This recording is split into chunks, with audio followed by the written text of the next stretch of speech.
legenda Siren, Mermaid, and Harpy. Kalau ngomongin mermaid, pasti kita langsung kepikiran sama sosok wanita yang sangat cantik, yang setengah badan atasnya itu ya wanita biasa, tapi setengah badan ke bawah ikan, dan dia memiliki suara yang sangat indah. Tapi bisa jadi sebagian dari kita mikir kalau mermaid itu adalah sosok makhluk seram yang menenggelamkan pelaut dan menyeretnya ke dasar laut untuk dimakan. Tapi sebenarnya apa sih mermaid itu? Apa bedanya sama siren? Dan siren apa bedanya sama harpy? Ayo loh, bingung kan? Ayo kita bahas, kita mulai dari siren dan harpies dulu.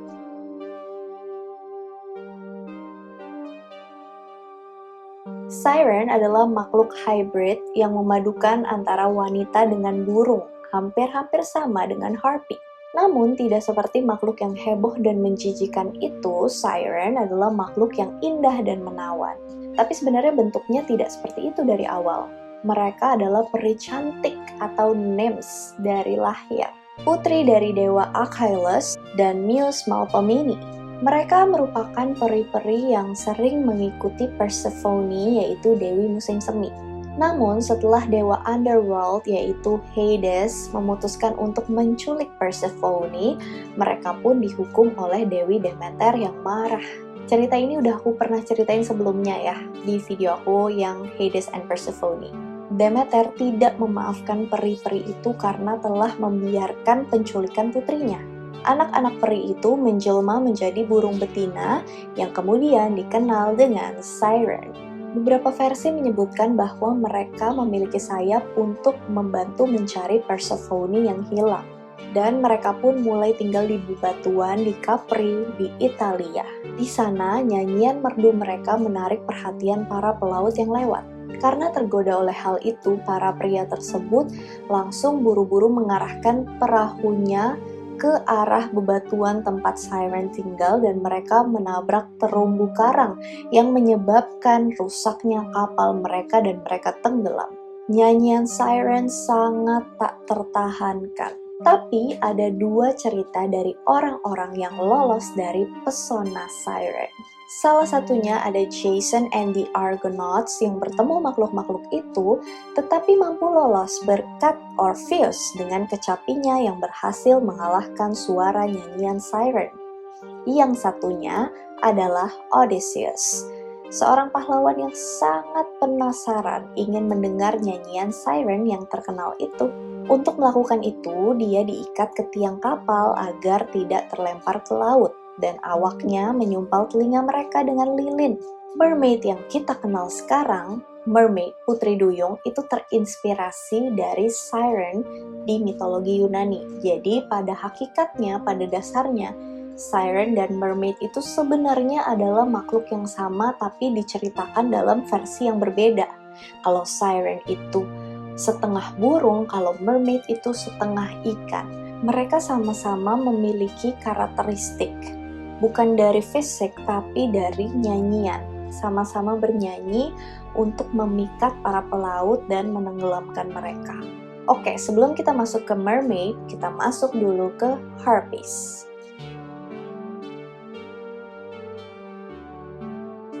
Harpy adalah makhluk mitos dalam mitologi Yunani juga. Makhluk ini bertubuh burung elang dan berkepala wanita.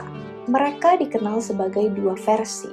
Versi yang pertama, wajahnya sangat cantik meskipun bertubuh elang, dan mereka sangat pandai merayu, mirip-mirip dengan siren. Mereka menculik tubuh dari pria-pria tampan dan menghasilkan keturunan darinya.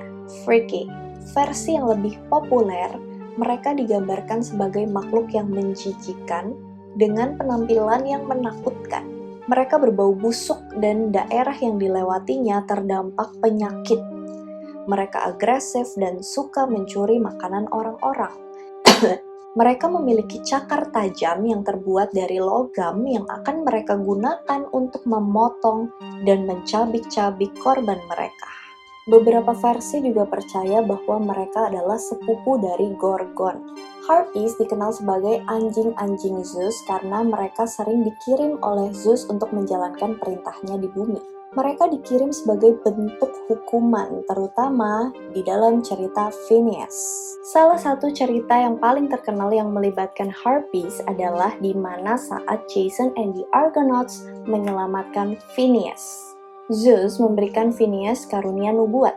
Sebagai gantinya, dia menggunakannya untuk melawan para dewa. Dia membocorkan rahasia para dewa. Sebagai hukuman, Zeus membuat Phineas menjadi tua dan buta, dan dia dijatuhi hukuman untuk tinggal di pulau yang penuh dengan makanan yang tidak pernah bisa dia makan. Karena para Harpies akan datang setiap pagi dan mencuri semua makanan sebelum Phineas bisa memuaskan rasa laparnya. Bertahun-tahun kemudian, Phineas diselamatkan dari takdirnya yang sengsara oleh Jason and the Argonauts saat mereka mengusir Harpies. Dalam cerita ini kita bisa melihat Harpy sebagai simbol hukuman. Seperti banyak makhluk dalam mitologi Yunani, mereka berevolusi seiring berjalannya waktu. Harpy dulunya pernah dianggap dan dipuja sebagai makhluk yang agung. Mereka kemudian menjadi monster jelek dan kejam yang digunakan sebagai hukuman terhadap orang-orang yang dianggap melakukan kejahatan.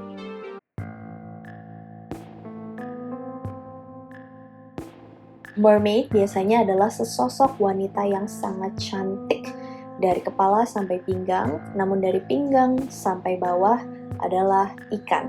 Pada awalnya, mermaid digambarkan sebagai siren. Karena image mereka memang terinspirasi dari siren. Mereka sosok wanita cantik, hybrid, dengan suara yang indah, menyanyikan lagu indah dengan melodi yang indah untuk menarik para pelaut dan menuntun perahu mereka ke bebatuan, menenggelamkan mereka. Nyanyian mermaid itu sangat tidak tertahankan. Siapapun yang mendengarnya tidak tahan untuk menceburkan dirinya ke laut untuk menggapai para mermaid. Kisah mermaid yang paling awal nampaknya berasal dari kerajaan Mesopotamia Asyur, di mana Dewi Atargates berubah menjadi mermaid. Atargates adalah seorang dewi yang cantik yang jatuh cinta dengan seorang anak gembala manusia. Sang laki-laki merupakan makhluk mortal atau manusia biasa. Karena manusia biasa, dia tidak kuat dalam menjalani hubungan percintaan dengan dewa dan dia mati. Kemudian Atargates hamil dan dia menjadi putus asa. Setelah kelahiran bayi perempuannya, Semiramis di pantai, dia menceburkan diri ke laut untuk menenggelamkan diri. Cantikannya begitu luar biasa, sehingga para dewa tidak mengizinkan dia untuk mati. Tapi mereka malah mengubahnya menjadi mermaid. Dia tidak hanya menjadi mermaid, tapi dia juga menjadi dewi laut. Setengah wanita dan setengah ikan. Atargates digambarkan memiliki rambut panjang tergerai seperti air. Dia adalah mermaid pertama. Sedangkan Tritons adalah mermaid versi laki-laki. Biasa disebut merman. Mereka adalah keturunan dari Triton yang merupakan putra dan pewaris tahta Poseidon, dewa laut. Ada pula legenda Yunani lainnya yang mengatakan bahwa putri Thessalonika, saudara perempuan The Great Alexander atau Alexander yang Agung, telah berubah menjadi mermaid setelah kematiannya mendiami Laut Aegean. Putri berbadan duyung itu kemudian mendekati para pelaut di dekatnya dan bertanya tentang nasib kakaknya.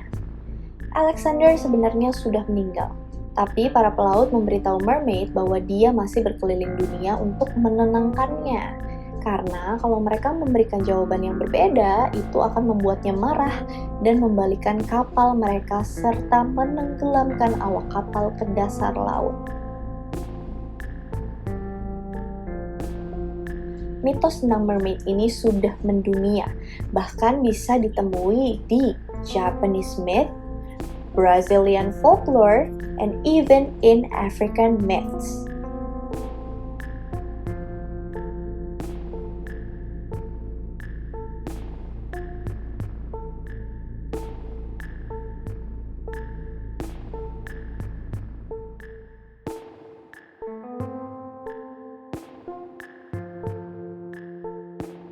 Dalam cerita rakyat Afrika, mermaid sering disebut sebagai mumi air, yang pada intinya adalah roh-roh air yang mengintai di Karibia. Mereka dianggap entitas jahat, beberapa berbahaya yang memancing orang menjauh dari perahu. Dalam Slavic folklore, Kita melihat kesamaan antara mermaid dan rusalka, yang merupakan roh perempuan mati. Mereka dikatakan mendiami danau dan sungai dan tampil sebagai wanita cantik dengan rambut hijau panjang dan kulit pucat. Rambutnya dikatakan seperti rumput laut, dan kulit pucatnya kemungkinan besar karena menghabiskan begitu banyak waktu di bawah air, jauh dari sinar matahari. Seperti kebanyakan putri duyung, rusalka muncul dari dermaga dan bekerja sama untuk merayu pria muda, memikat mereka ke dalam cengkraman mereka untuk menenggelamkan mereka. Sedangkan dalam cerita rakyat Jepang, mereka disebut ningyo, makhluk yang lebih mirip ikan, yang hanya kepalanya yang seperti perempuan. Meskipun tidak terlalu mirip mermaid, pada umumnya ningyo dikatakan membawa pertanda yang buruk jika tertangkap di perairan. Nelayan disarankan untuk membuangnya kembali untuk menghindari kesialan. Namun, dikatakan juga bahwa dengan mengkonsumsi ningyo, orang tersebut akan menambah umur panjang dalam hidupnya. Ketika ningyo terlihat di pantai, itu adalah pertanda lain bencana. Image setengah perempuan setengah ikan ini telah diwariskan dari generasi ke generasi, tetapi level kecantikannya berbeda-beda. Dalam beberapa versi, mermaid adalah sosok wanita cantik, tapi di versi lain tampak mengerikan dan seram.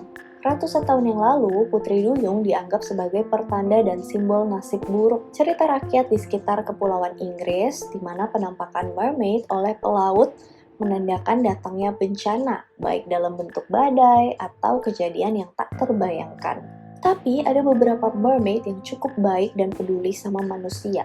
Mereka bahkan bisa mengobati manusia dan mengajarkan pengobatan-pengobatan magic kepada penyakit-penyakit yang sulit untuk disembuhkan. Di British Isles ada cerita lain mengenai putri duyung. Putri duyung ini begitu peduli sama manusia sampai dia fall in love with him. Ceritanya, di dekat sebuah gereja di desa Zanor, ada seorang pria yang bernama Matthew. Dia kelompok paduan suara, choir. Saat itu nyanyiannya terdengar oleh putri duyung yang terpesona oleh suaranya.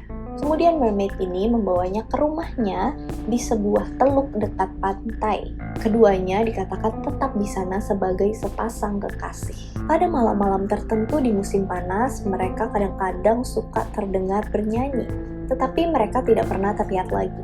Meskipun semua cerita ini bukanlah bentuk bukti yang sah, tetapi biasanya para pelaut itu percaya bahwa mermaid itu merupakan makhluk yang ada dan menjadi pertanda buruk atau nasib sial di perairan laut yang luas.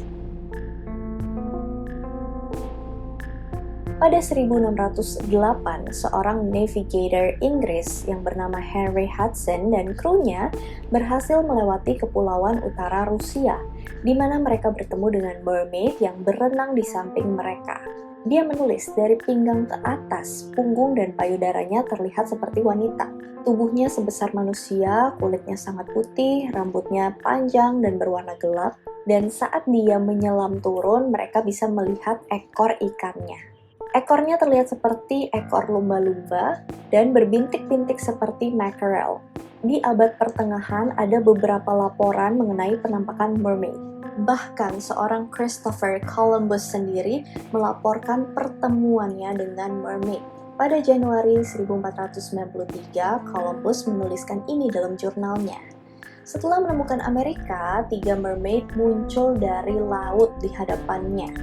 Namun, mereka tidak seindah seperti yang ada di cerita-cerita. Dan para ilmuwan menganggap bahwa yang ditemukan Columbus pada saat itu bukanlah mermaid, tetapi manatees atau ikan duyung. Masuk akal sih karena dia bilang jelek gitu, nggak secantik yang dicerita-cerita. Pada tahun 1803 di pantai laut Skotlandia, ada seorang wanita yang mencuci kakinya di laut. Dia melihat mermaid mendekati pantai. Kemudian dia memberitahu penduduk kota tentang apa yang dia lihat, dan pada saat itu seorang anak kecil melemparkan batu ke arah mermaid itu. Hal itu menyebabkan mermaid itu langsung menyelam dan berenang menjauh. Beberapa hari kemudian terdapat mayat yang terdampar di pantai. Mayat itu merupakan mermaid yang saat itu dilihat oleh para penduduk dan wanita itu. Menurut laporan, bagian atas mermaid itu terlihat seperti anak kecil perempuan. Rambutnya panjang dan gelap, sementara kulitnya putih dan sangat soft, sangat lembut untuk disentuh. Bagian bawah tubuhnya digambarkan seperti salmon, tapi tanpa sisik. Sheriff setempat pada saat itu dikatakan membuatkan peti mati untuk mermaid itu dan dia dikuburkan dekat pantai tempat dia ditemukan. Dalam buku catatan Blackbeard pada tahun 1700-an, dia mencatat instruksi spesifik di mana kru kapal diperintahkan untuk menjauh dari perairan tertentu. Perairan yang telah membuat Blackbeard sendiri terpesona dengan mermaid. Dikatakan bahwa mermaid ini sering dilihat oleh Blackbeard dan kru-kru kapalnya. Fakta bahwa kru bajak laut yang tangguh dan kejam bahkan berhati-hati saat bertemu dengan mermaid menegaskan bahwa mermaid ini bukanlah sesosok makhluk yang bisa diremehkan, alias mereka berbahaya, serta ada kemungkinan akan keberadaan makhluk seperti itu. Bajak laut pada umumnya percaya, kayak tadi yang aku bilang, bahwa mermaid itu membawa kesialan. Kisah mermaid yang paling baru muncul sekitar 12 tahun yang lalu, di mana pada tahun 2009 silam, lusinan orang melaporkan mereka melihat mermaid melompat keluar dari perairan Teluk Haifa di Israel. Tidak lama setelah itu, mereka menghilang lagi di bawah air.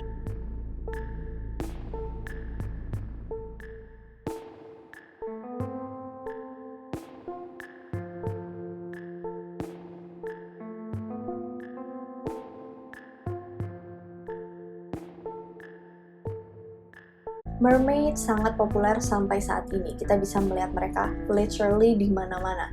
Di cerita, di buku, di film, di mana-mana. Karya paling terkenal tentang mereka adalah The Little Mermaid, karya Hans Christian Andersen yang kemudian diadaptasi oleh Disney.